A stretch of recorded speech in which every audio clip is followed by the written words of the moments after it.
जय हिंद। मैं सौरभ और आप मेरे साथ जुड़ रहे हैं एक बार फिर से डेली डोज संख्या 313 में।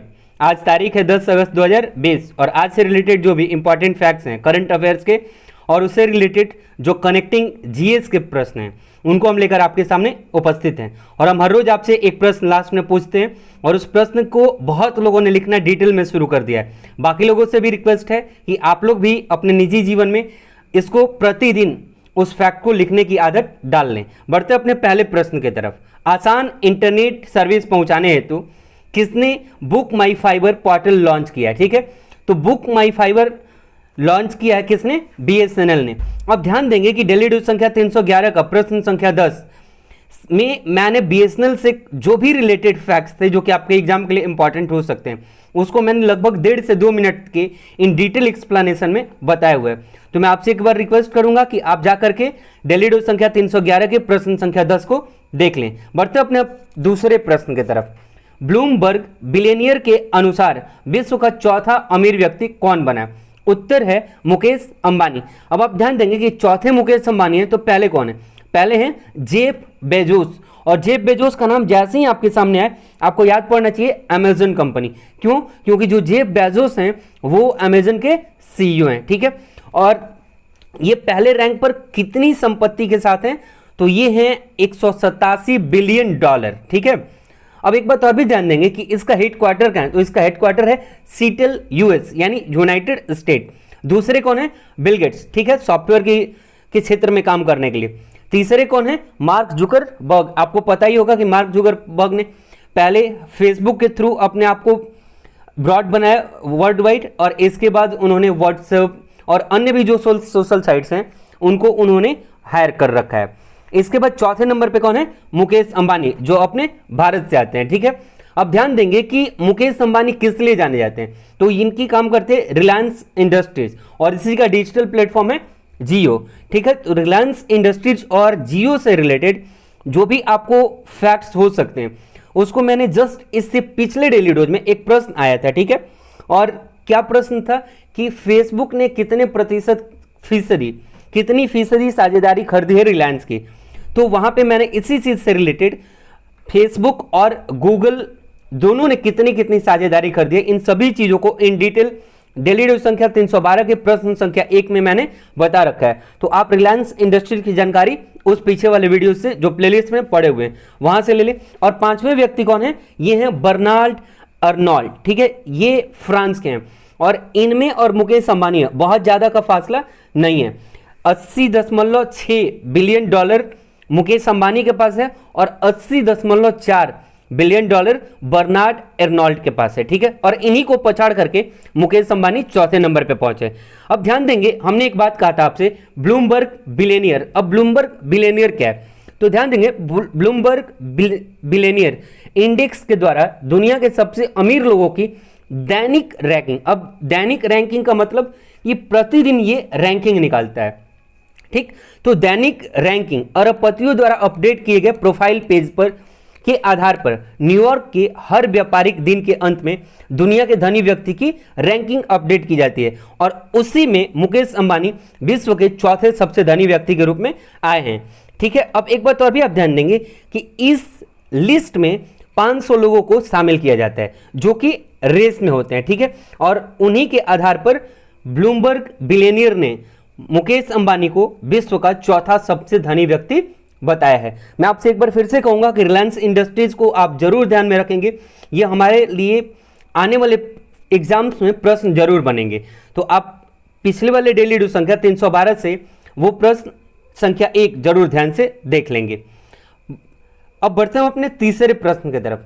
किस मीडिया सर्विस प्रोवाइडर ने भारत में हिंदी यूजर इंटरफेस लॉन्च किया? उत्तर है नेटफ्लिक्स। अब ध्यान देंगे कि नेटफ्लिक्स इसी तरह का एक और भी ऐप है हॉटस्टार। तो ठीक इसी तरह का ये ऐप है कौन? नेटफ्लिक्स। नेटफ्लिक्स करता क्या है? तो ये है वीडियो स्ट्रीमिंग सर्विस प्रोवाइड करता है। इसके तहत जैसे आपको वीडियोस कंटेंट मिलते हैं जो कि सोशल लेवल पे हो सकते हैं या फिर अन्य लेवल पे भी, और नेटफ्लिक्स क्या काम करता है? वीडियो स्ट्रीमिंग की। तो इस पर मूवी भी क्या होती है? रिलीज होती है। ठीक, या फिर आगे आने वाले समय में इस तरह की चीजों पर काम किया जा रहा है। अब एक बात और भी ध्यान देंगे कि जो नेटफ्लिक्स है यह अपने सभी यूजर्स के लिए अब अपना इंटरफेस जो है, जो कि पहले सिर्फ इंग्लिश मीडियम में जैसे आप साइन इन करते थे, ठीक, या फिर पेमेंट करके उसका कोई एपिसोड खरीदते थे, तो वो सारी चीज़ें इंग्लिश लैंग्वेज में मौजूद थी। अब उसको इसने क्या करा है कि उसके इंटरफेस को हिंदी में भी कन्वर्ट कर रखा है, यानी कि अब वो सारी चीज़ें आप अपने प्रोफाइल पर हिंदी में देख सकते हैं और सारे स्टेप्स हिंदी में आप आगे फॉलो कर सकते हैं, ठीक है। तो हिंदी इंटरफेस को किसने लॉन्च किया है? नेटफ्लिक्स ने। अब एक बात और भी जान देंगे कि नेटफ्लिक्स का हेडक्वार्टर कहाँ है, ठीक। तो नेटफ्लिक्स का हेडक्वार्टर है लॉस एंजेलिस, अमेरिका, ठीक है। इसकी स्थापना कब हुई थी, यानी इसकी आधारशिला कब रखी गई थी? तो 1997 में। कहां पे? कैलिफोर्निया में, जबकि हेडक्वार्टर का है लॉस एंजेलिस, अमेरिका में, ठीक है। और इसकी सदस्यता सेवा कब शुरू की गई थी? तो 1999 में।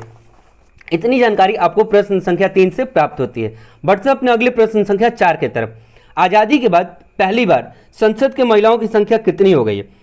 उत्तर है 103। अब जैसे ही संसद बढ़ा है, आप एक बार जरूर ध्यान दें कि संसद का एक सदन लोकसभा और एक सदन राज्यसभा। राज्यसभा है ऊपरी सदन, जबकि लोकसभा है निचली सदन। लोकसभा भंग होता है जबकि राज्यसभा भंग नहीं होता। लोकसभा का कार्यकाल 5 साल, जबकि राज्यसभा का कार्यकाल 6 साल। लेकिन हर 2 साल पे 1/3 सदस्य क्या किए जाते हैं? हटाए जाते हैं और उनकी जगह पे 1/3 सदस्य आते रहते हैं, ठीक है। अब एक बात और भी यहां से याद रखेंगे कि राज्यसभा किस अनुच्छेद के तहत है, अर्थात राज्यसभा की संरचना होगी या होनी चाहिए, ये हमारे संविधान के किस अनुच्छेद में लिखा गया? तो लिखा गया आर्टिकल 79। और लोकसभा की बात कही गई है आर्टिकल 81, जबकि संसद की बात कही गई है आर्टिकल 80 में, ठीक है। अब एक बात ध्यान देंगे कि जो 103 महिलाओं की संख्या हुई है, यानी संसद में जो 103 महिलाएं हैं, इनमें कितनी लोकसभा में है? तो 78 जो है वो लोकसभा में है और 25 यानी 25 जो है वो राज्यसभा में है, ठीक है। तो ये जानकारी आपको इस प्रश्न से मिलता है। इसके साथ साथ एक प्रश्न और भी आप ध्यान रखें कि देश की पहली महिला सांसद कौन थी? तो ये थी राधाबाई सुब्बारायन। कौन थी? राधाबाई सुब्बारायन। और इनका पूरा नाम क्या है? कैलाश राधाबाई सुब्बारायन, ठीक है। और ये चुनी गई थी कब? तो आप मुझे ये चीज कमेंट में बताएंगे। बढ़ते अपने अगले प्रश्न संख्या 5 की तरफ। स्मार्ट इंडिया हैकाथन 2020 किसने जीता है? उत्तर है DIAT, पुणे ने। अब DIAT अलग अलग कहने का मतलब क्या है कि DIAT का फुल फॉर्म है defence institute of advance technology, ठीक है। अब देखेंगे आपके स्मार्ट इंडिया हैकाथन राष्ट्रीय स्तर की एक प्रतियोगिता है। इस प्रतियोगिता में होता क्या है कि आपको अपने डिजिटल प्रोडक्ट बनाने हैं और जिसका सबसे बेहतर डिजिटल प्रोडक्ट होगा वही क्या होगा? विनर घोषित किया जाएगा, ठीक है। और इसी के तहत DIAT पुणे को क्या किया गया है? चुना गया है, ठीक है।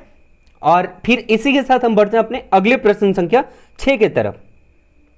जेनेवा स्थित संयुक्त राष्ट्र प्रशिक्षण एवं अनुसंधान संस्थान के वैश्विक कार्यक्रम समन्वयक किसे नियुक्त किया गया? उत्तर है प्रवीण परदेसी। अब ध्यान देंगे कि कुछ प्रश्न ऐसे भी होते हैं जो वन लाइनर होते हैं और ये उसी तरह का प्रश्न है, तो इससे कनेक्टिंग प्रश्न एग्जाम्स में आने की संभावना बहुत कम है। इस वजह से आप प्रवीण परदेसी को एज इट इज याद रखेंगे। बढ़ते हैं अपने अगले प्रश्न संख्या 7 की तरफ। Chemical research society of India का ब्रॉन्ज मेडल 2021 किसे प्राप्त हुआ है या फिर किसको मिला है? तो वो है श्रीहरि पब्बा राजा। और ये जो भी आपको मेडल, चाहे वो गोल्ड मेडल हो, ब्रॉन्ज मेडल हो या फिर सिल्वर मेडल हो, ये जब भी किसी भारतीय को मिले तो उससे आप जरूर ध्यान पे रखें, ठीक है। बढ़ते अपने अगले प्रश्न संख्या 8 की तरफ। टिक बॉर्न वायरस ने किस देश में कहर बरपाया है? उत्तर है चीन। आपने कुछ दिन पहले कोरोना की बात सुनी थी जिसको आज कोविड-19 के नाम से हम जानते हैं, ठीक। तो वो भी कहां से माना जाता है? चाइना के वुहान शहर से। और फिर इसी तरह का एक इसी सिम्टम वाला, लगभग वो इसी के सिमिलर सिम्टम वाला, यानी कोविड के सिमिलर सिम्टम वाला एक और वायरस, कौन? टिक बॉर्न वायरस, कहां पाया जा रहा है या फिर उसका असर कहां दिख रहा है? तो चाइना में। अब आइए इसके बारे में जानते हैं कि टिक वायरस से चाइना में अभी तक कुल 7 लोगों की मृत्यु हो चुकी है, जबकि लगभग 60 लोग संक्रमित पाए गए, ठीक है। और ये भी virus human to human transfer होता है, ठीक है, जिसमें कि ह्यूमन के ब्लड और ह्यूमन के पसीने से ट्रांसफर होने की संभावना इसमें बताई गई। अब जैसे आपने एक नाम सुना होगा किलनी का, ठीक है, जिसको कि टिक कहते हैं इंग्लिश में। तो ये आदमी के शरीरों में लग के और क्या करते हैं, ये ब्लड तक पहुंचते हैं, ठीक, और उसी के माध्यम से वो वायरस आपके ब्लड तक पहुंचता है और फिर कोरोना की तरह ही अपने सिम्टम दिखाकर, और ये इंसान के लिए क्या है, हानिकारक है, ठीक है। ये वायरस जो है इसे SFTS वायरस भी कहा जाता है। और ये वायरस किस फैमिली का वायरस है, तो यह वायरस बुन्या विरिडा फैमिली का नोवल फ्लेवो वायरस है, ठीक है। और इसको देखने में कैसा है, तो ये जैसे मकड़ी आपने देखा होगा, ठीक उसी तरह का ये वायरस है। अब बढ़ता अपने अगले प्रश्न संख्या 9 की तरफ। किसने जम्मू कश्मीर, लद्दाख एवं जूनागढ़ को अपने पॉलिटिकल मैप में दिखाया है? उत्तर है पाकिस्तान। आपको पता है कि उस क्षेत्र को लेकर भारत और पाकिस्तान के बीच अक्सर विवाद बना रहता है, ठीक है। भारत उसे अपने नक्शे में दिखाता है, जबकि हाल ही में पाकिस्तान ने अपने पॉलिटिकल मैप में इन क्षेत्रों को अपने नक्शे में दिखाया है। बढ़ते अपने अगले प्रश्न संख्या 10 की तरफ। जम्मू कश्मीर उच्च न्यायालय के न्यायाधीश कौन है? उत्तर है न्यायमूर्ति गीता मित्तल। अब ध्यान देंगे, जब बात जम्मू कश्मीर की आई है तो इसके हाल ही में उपराज्यपाल चुने गए। कौन? मनोज सिन्हा, जिसकी चर्चा मैंने पीछे के डेली डोज में भी करा है। और इसके जो पहले उपराज्यपाल थे मनोज सिन्हा से पहले कौन थे? GC मुर्मू, यानी गुरु गिरीश चंद्र मुर्मू। उनको अभी क्या चुना गया? तो हाल ही में वो भारत के 25वें CAG चुने गए, यानी एक कंट्रोलर ऑडिटर जनरल, ठीक है, यानी महान न्यायवादी। और उसका काम क्या होता है? तो उसका काम होता है सरकार के जो आय व्यय है, जो खर्च है, उसके आय व्यय का लेखा जोखा किसको देना? राष्ट्रपति को सौंपना, ठीक है। तो इतनी जानकारी आपको इस प्रश्न से प्राप्त होती है। बढ़ते हैं अपने अगले प्रश्न संख्या 11 की तरफ। किस देश ने जरूरी दवाइयों के लिए घरेलू सप्लाई चेन मजबूत करने को कहा है? उत्तर है अमेरिका, ठीक है। बढ़ते अपने अगले प्रश्न संख्या 12 की तरफ। OIC विभाजन धमकी पर किसने पाकिस्तान से वित्तीय समर्थन छीन लिया है? उत्तर है सऊदी अरब। अब ध्यान देंगे OIC का फुल फॉर्म क्या है? तो ऑर्गेनाइजेशन ऑफ इस्लामिक कोऑपरेशन। क्या है? Organisation of Islamic cooperation. ये कैसा ऑर्गेनाइजेशन है? तो ध्यान देंगे कि यह एक इंटरनेशनल ऑर्गेनाइजेशन है। किसके लिए? तो जो इस्लामिक हैं उनके लिए, ठीक। और ये बना कब था? तो ये बना था 1969 में।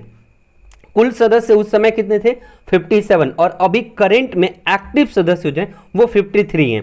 हेडक्वार्टर कहाँ है ऑर्गेनाइजेशन ऑफ इस्लामिक कोऑपरेशन का? तो ये है जेद्दाह में। और जेद्दाह कहाँ पड़ता है? सऊदी अरब में, ठीक है। तो बढ़ते हैं अपने अगले प्रश्न संख्या 13 की तरफ। कौन देश 1971 युद्ध में शहीद भारतीय सैनिकों का शहीद स्मारक बनाएगा? उत्तर है बांग्लादेश। अब ध्यान देंगे कि 1971 में भारत पाकिस्तान युद्ध हुआ, ठीक, और पाकिस्तान उस युद्ध में क्या हुआ था? हमसे हार गया था। इसके परिणाम स्वरूप आप एक इवेंट वहां देखेंगे। हुआ क्या कि जब 1947 में देश आजाद हुआ था तो पूर्वी पाकिस्तान और पश्चिमी पाकिस्तान के नाम से क्षेत्र अलग हुए थे हमसे 1947 में, ठीक। तो जो पूर्वी पाकिस्तान था वो 1971 में बांग्लादेश के नाम पे हमारे से अलग हुआ, ठीक है। और हम ये भी कह सकते हैं कि 1971 के भारत पाकिस्तान युद्ध का परिणाम हुआ कि बांग्लादेश एक नया राष्ट्र बना, ठीक है। और ये बना कहां से? तो जो पश्चिम बंगाल का रीजन आप देख रहे हैं वहीं से कट करके बना, ठीक है, जिसमें कि सबसे लंबी सीमा बांग्लादेश की किससे लगती है? पश्चिम बंगाल से, ठीक है। इसके बाद कौन कौन से भारतीय राज्य सटे हुए हैं इनको भी हम देख लेते हैं। तो वेस्ट बंगाल हो गया। वेस्ट बंगाल से थोड़ा सा ऊपर जाइएगा तो आपको असम हल्का सा टच करता हुआ मिलेगा। और असम जो है वो दो बार बांग्लादेश से टच करता हुआ मिलेगा। उसके बाद मेघालय मिलेगा, फिर त्रिपुरा मिलेगा और मिजोरम। ये भारतीय राज्य हैं जो बांग्लादेश से टच करते हैं। और बांग्लादेश के PM कौन है अभी? तो शेख हसीना है। और राष्ट्रपति कौन है? अब्दुल हामिद। तो उम्मीद करते हैं इतनी जानकारी आपके लिए प्रश्न संख्या 13 में सफिशिएंट है। बढ़ते हैं अपने अगले प्रश्न संख्या 14 की तरफ। PM मोदी ने किस जगह राष्ट्रीय स्वास्थ्य केंद्र का उद्घाटन किया? उत्तर है राजघाट, नई दिल्ली। अब राजघाट से संबंधित क्या प्रश्न बन सकता है? तो राजघाट जो है वो संबंधित है किससे? महात्मा गांधी से, ठीक है। तो आप इसे जरूर ध्यान देंगे कि महात्मा गांधी की समाधि स्थल कौन है? राजघाट। बढ़ते हैं अपने अगले प्रश्न संख्या 15 की तरफ। CRPF का नया महानिरीक्षक किसे नियुक्त किया गया? तो जो महानिरीक्षक है वो IG को बोलते हैं। किसको बोलते हैं? इंस्पेक्टर जनरल को। तो IG नियुक्त किए गए हैं PS रानिप से। कौन है? PS रानिप से, जबकि अगर हम महानिदेशक कहें यानी डायरेक्टर जनरल कहें तो वो कौन है, डॉक्टर एपी माहेश्वरी। अब ध्यान देंगे कि जो आईजी यानी इंस्पेक्टर जनरल हैं कौन, पीएस रानीप से, ये इससे पहले ओडिशा के आईपीएस अधिकारी रहे, ठीक है, और अभी वर्तमान में ये क्या है, सीआरपीएफ के आईजी हैं। अब बात आती है सीआरपीएफ की, तो सीआरपीएफ का हेडक्वार्टर कहाँ है, न्यू दिल्ली, और ये जितने भी सेंट्रल पुलिस फोर्स हैं, ठीक है, ये आते हैं किसके अंतर्गत, गृह मंत्रालय के अंतर्गत, ठीक है। और सीआरपीएफ का आदर्श वाक्य क्या, सर्विस एंड लॉयल्टी, यानी हिंदी में कहें तो सेवा और निष्ठा। एक बात और भी आप ध्यान देंगे कि भारत सरकार का सबसे बड़ा अगर अर्धसैनिक बल कोई है तो वो कौन है, सीआरपीएफ। सीआरपीएफ का जो पेरेंट कहें, ठीक है, वो पेरेंट कौन है, भारतीय सीमा कौन है, सशस्त्र बल, जिसको हम आर्मी के नाम से जानते हैं। और इसका चाइल्ड कौन है, चाइल्ड कंपनी कौन है, तो कोबरा का अपने नाम सुना होगा, ठीक है, वो है। एक बात यहां से और भी ध्यान देंगे कि सीआरपीएफ जो है वो पहले सीआरपी के नाम से जाना जाता था। अब सीआरपी का full form crown representative police. 27 जुलाई 1939 को, ठीक है, हमारे यहां ब्रिटिशों का शासन था और उसी दौरान स्थापना हुई किसकी, सीआरपी की, यानी क्राउन रिप्रेजेंटेटिव पुलिस की, जो आगे चल के जब देश आजाद हुआ तो 28 दिसंबर 1949 को क्या बना दिया गया, सीआरपीएफ अधिनियम के तहत इसका नाम सीआरपी से सीआरपीएफ कर दिया गया और उसका फुल फॉर्म क्या हुआ, सेंट्रल रिजर्व पुलिस फोर्स, ठीक है। तो इस तरीके से सीआरपी से सीआरपीएफ का इतिहास रहा। बढ़ते हैं अपने अगले प्रश्न संख्या 16 की तरफ।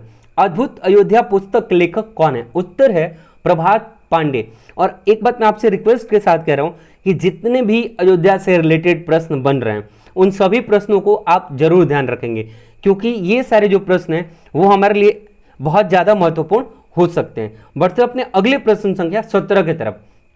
भारत किस देश के साथ सैन्य अभ्यास काउकाज या फिर उसी को काकेसस भी कहते हैं, ठीक, तो 2020 में भाग लेगा, उत्तर है रूस। अब ध्यान देंगे कि भारत है वो रूस के अस्त्राखान में, कहाँ पे, अस्त्राखान में आयोजित होने वाली बहुपक्षीय सेना रशियन काउकाज 2020, ठीक है, रणनीतिक कमांड पोस्ट अभ्यास में हिस्सा लेगा, जिसमें कुल 150 नौसैनिक और वायु सैनिक शामिल होंगे। किसकी तरफ से, भारत की तरफ से। एक बात और भी आप ध्यान देंगे कि काउकाज 2020 जिसे कॉकेसस 2020 के नाम से भी जाना जाता है, तो काउकाज दे या फिर कॉकेसस दे, दोनों एक ही नाम है। अब इसमें निमंत्रित राष्ट्र कौन कौन से हैं, क्योंकि हमने क्या कहा कि इसमें अन्य बहुपक्षीय सेना की बात है, ठीक, तो इसमें निमंत्रित राष्ट्र कौन कौन से, चाइना है, ईरान है, पाकिस्तान है, तुर्की है, ठीक है, और उसके साथ साथ अन्य मध्य एशियाई गणराज्य हैं, ठीक है, और एससीओ के सदस्य भी इसके अलावा हैं। साथ ही साथ अन्य 18 देश को भी निमंत्रण भेजा गया है। तो ये जानकारी थी आपको प्रश्न संख्या 17 से संबंधित। अब एक बात और भी जान लेंगे प्रश्न संख्या 18 में। पोर्ट ब्लेयर अंडमान निकोबार से किस जगह को जोड़ने वाली पनडुब्बी ऑप्टिकल फाइबर का उद्घाटन पीएम मोदी करेंगे। तो हमारे प्रधानमंत्री किस जगह को, तो चेन्नई वो जगह है जिसको जोड़ने वाली पनडुब्बी ऑप्टिकल फाइबर का उद्घाटन करेंगे। हमने पिछले रोज आपसे एक प्रश्न पूछा था, भारत रत्न से सम्मानित प्रथम महिला कौन है, तो आपने जवाब दिया था इंदिरा गांधी, और बहुत सारे लोगों ने इंदिरा गांधी की कुछ योजनाओं के बारे में भी बताया, ठीक, जो जानकर बहुत अच्छा लगा, ठीक। और हम आपसे फिर से वही बात रिक्वेस्ट के साथ कहते हैं कि आप जिस प्रश्न को हम आपसे पूछते हैं आप उसे इन डिटेल लिखने का प्रयास करें, चाहे उसके लिए आप गूगल करें या किताब का सहारा लें, लेकिन उस चीज को एक बार लिखें जरूर। तो आज का प्रश्न आपके लिए, साहित्य का पहला नोबेल पुरस्कार किसे मिला था, आप कमेंट में जरूर जवाब देंगे। फिर मिलते हैं अगले डेली डोज में, तब तक के लिए जय हिंद।